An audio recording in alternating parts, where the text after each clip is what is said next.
Nchi zilizoendelea zipo ambazo zina reli kama ya kwetu kwa ajili ya usalama wa raia.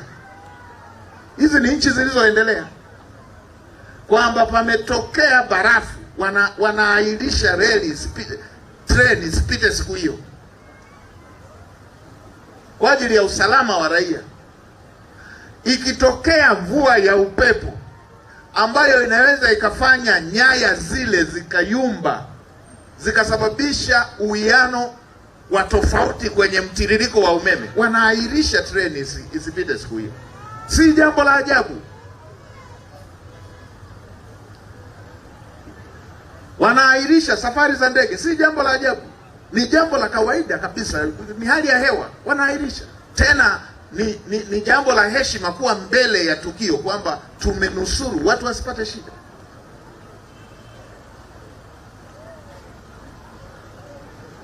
Sasa na sisi tuna reli ya kisasa ya aina hiyo hiyo.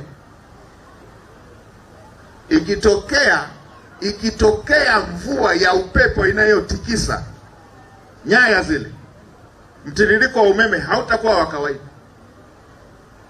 Wala wanaotaka mabaya ya Tanzania wanataka watu waendelee kupita kule. Hata viazi mviringo ungemepeleka. Unataka watu wapite na mvua ya upepo inanyesha kwenye treni inayotumia umeme. Muone jinsi tunavyotofautiana uwezo wa kuongoza. Wao wangeswaga tu.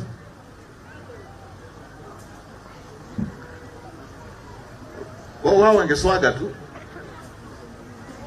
Ndio maana Watanzania wanaonaga hawajakuwa. Hivyo hivyo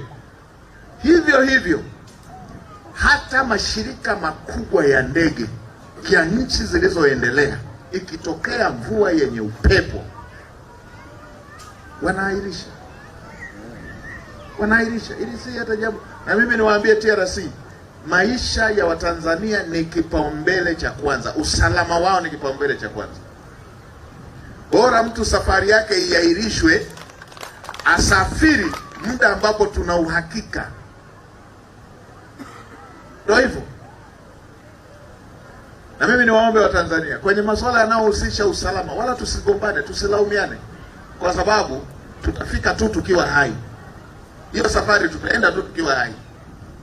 Kwa hiyo usalama, hiyo shughuli tunayoiwahi, tutaifanya tu tukiwa hai.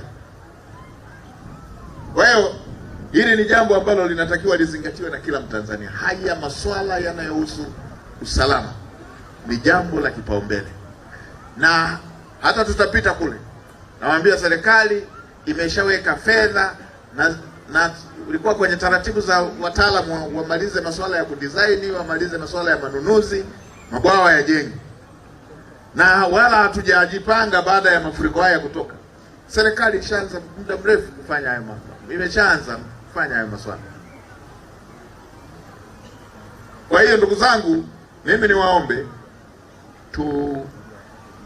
tuzingatie haya masuala ambayo yanahusu uhai, yanahusu maisha yetu sote.